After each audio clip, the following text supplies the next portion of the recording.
I've heard concerns from Hindus across Canada regarding recent developments. The persistence of Canadian Khalistani extremism is rooted in the political patronage these extremists enjoy. I'm yet to hear any politician or government official offer reassurance to Hindu Canadians, many of whom feel concerned and fearful for their safety in the light of recent events.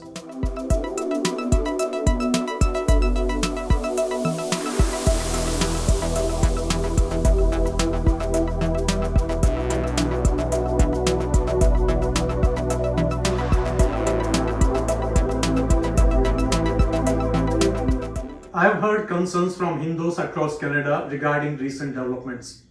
As a Hindu member of Parliament, I too have experienced these concerns firsthand. Last week, I could safely participate in a Hindu event in Edmonton only under the protection of RCMP officers as a group of Khalistani protesters staged a disruptive demonstration against me.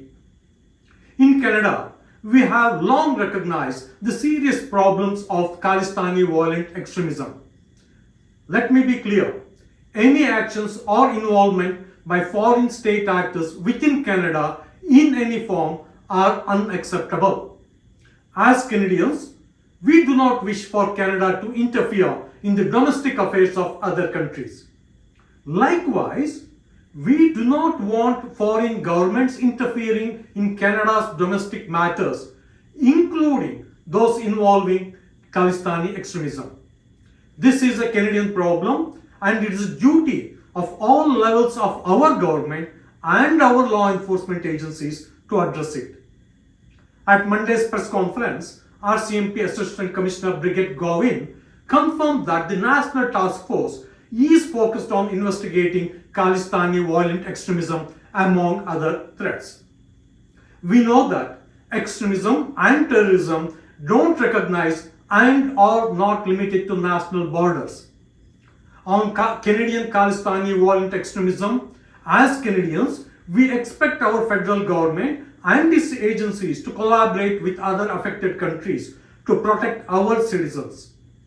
RCMP Commissioner Michael Dumais stated at the same press conference, quote, "There's a violent extremist threat in Canada that Canada and India have been working on over the years," unquote.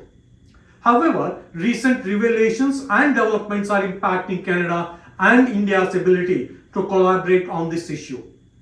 It is critical that we all recognize the importance of eliminating cross-border threats posed by Khalistani extremism and resume our efforts to address it effectively. The persistence of Canadian Khalistani extremism is rooted in the political patronage these extremists enjoy. As Andrew Coyne wrote in the Global Mail on September 22 or 2023 about Canadian politicians, quote, "Attending rallies where terrorists were glorified and terrorist attacks praised. Political leaders in this country of all countries should not be encouraging separatist movement in others, especially those that advocate or engage in violence," unquote.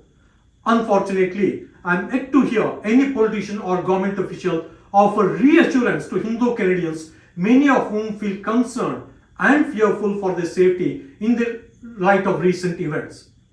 To my fellow Hindu Canadians, we are one of the most educated and trusted communities in this country, contributing greatly to Canada's progress.